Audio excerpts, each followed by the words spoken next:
warahmatullahi wabarakatuh. Hai netizen, kembali lagi dalam Kilas Sepekan bersama saya Ajeng Muada.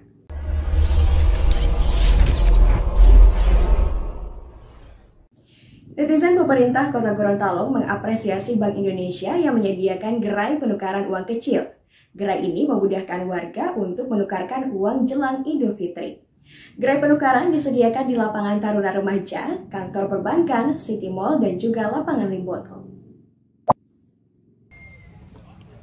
Hal ini disampaikan Wali Kota Marten Taha usai menghadiri pembukaan gerai penukaran uang kecil di lapangan Taruna Remaja. Warga diimbau menukarkan uang di tempat resmi.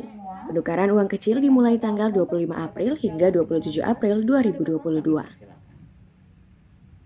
Apresiasi saya kepada jajaran BI yang telah memberikan fasilitas kepada masyarakat untuk membuka gerai penukaran uang pecahan kecil dan baru dari Bank Indonesia dan seluruh jajaran perbankan. Saya kira ini memudahkan bagi warga masyarakat untuk bisa mengakses yang selama ini masyarakat itu tukar uang di tempat-tempat yang tidak resmi. Misalnya kalau ingin pecahan kecil, mereka itu lari ke tempat pom bensin dan lain sebagainya. Uangnya sudah lusudan, juga tidak mungkin ada kesalahan-kesalahan. Nah, ini resmi Bank Indonesia membuka gerai pertama di sini, kemudian juga di seluruh jajaran perbankan yang ada, baik bank pemerintah maupun bank swasta, dan juga nanti akan buka di tempat-tempat keramaian misalnya di mal dan pusat-pusat perdagangan. Netizen, pemerintah Kota Gorontalo mengalihkan 6.000 kepesertaan JKN untuk dibiayai pemerintah Provinsi Gorontalo. Hal ini dilakukan untuk mengurangi beban pemerintah Kota Gorontalo dalam pembayaran iuran jaminan kesehatan, di mana dalam aturan pembiayaan JKN sharing dana 50% masing-masing pemerintah daerah. Adanya usulan mengalihkan kepesertaan jaminan kesehatan terungkap dalam rapat Forum Pemangku Kepentingan bersama BPJS Kesehatan.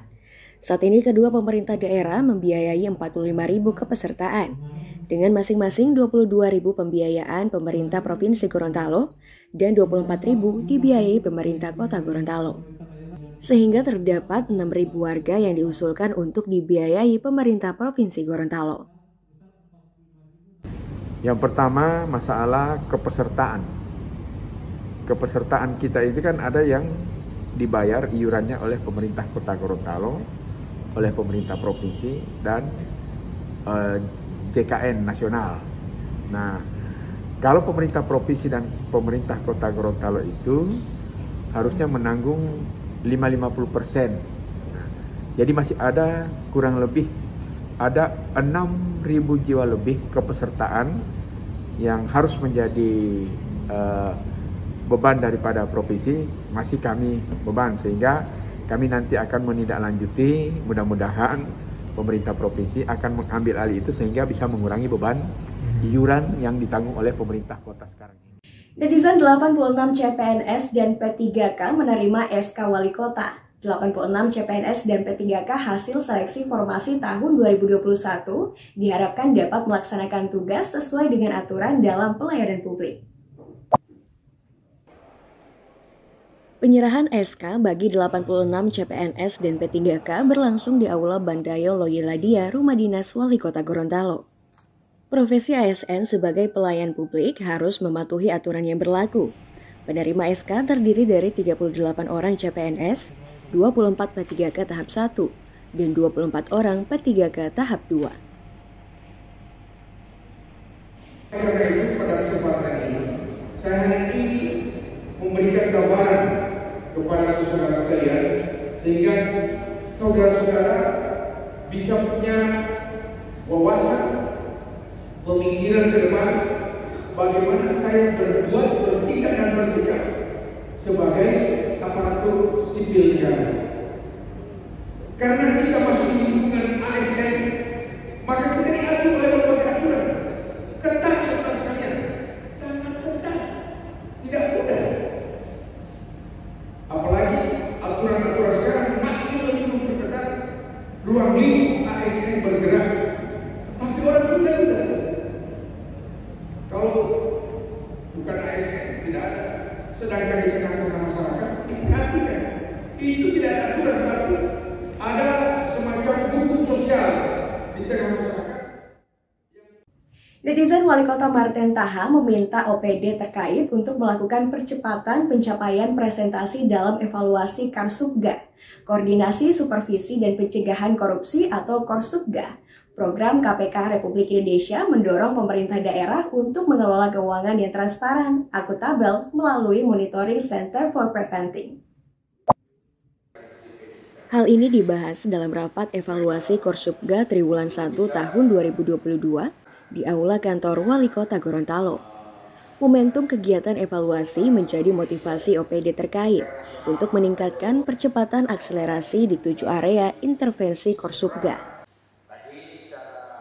Komisi sudah termasuk kita lebih memperbaiki lagi di tahun 2022 ini.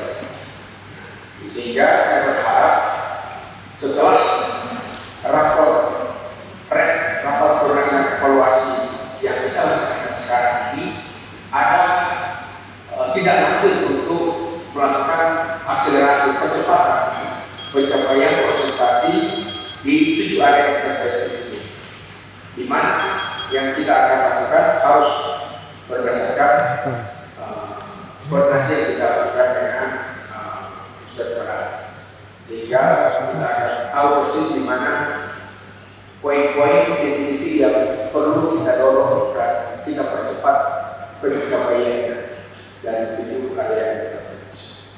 Jadi dengan nilai 94 skala poin, kita operasionalnya sama dengan Kota Probolinggo, dua-duanya pada di koma yang hampir sama di koma 94 koma. Tapi ya cukup capaian yang cukup lumayan sebagai daerah yang peduli terhadap pencegahan dan pemberantasan tindak pidana korupsi. Netizen Wali Kota Gorontalo Marten Taha memberi apresiasi positif atas pelaksanaan Pasar Tani Ramadan. Pasar Tani Ramadan yang digelar Balai Karantina Kelas 2 Gorontalo memudahkan warga untuk memenuhi kebutuhan pokok jelang Hari Raya Idul Fitri.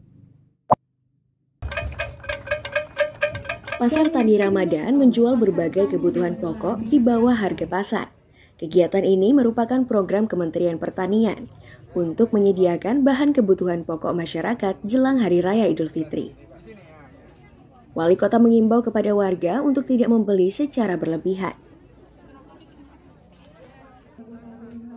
Tentunya dalam berbelanja masyarakat ini saya himbau agar mereka jangan main borong gitu.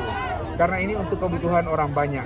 Belilah sesuai dengan kebutuhan yang memang untuk memenuhi kebutuhan kita dalam rangka menghadapi Lebaran. Jangan main borong kemudian main jual di tempat lain, karena memang harganya dipasang pada harga di bawah harga pasar. Sebab sebelum gelar Pasar Tani ini dari Badan Karantina ini sudah melakukan survei ke pasar-pasar yang ada di Gorontalo, sehingga masyarakat kita lihat sangat antusias untuk bisa memperoleh bahan ini. Yang ketiga, memang di dalam menjaga konsumsi masyarakat itu kita harus menjaga ketersediaan barang. Kalau barang tersedia, maka harga mengikuti.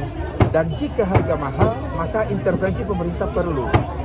Nah, oleh karena itu, dengan adanya ketersediaan barang ini, maka otomatis pemerintah akan mengatur harga dengan harga yang bisa dijangkau oleh masyarakat sesuai dengan kemampuan warga yang ada. Netizen, demikianlah kilas sepekan Kominfo TV. Saya Jeng Mode pamit undur diri. Assalamualaikum warahmatullahi wabarakatuh dan sampai jumpa.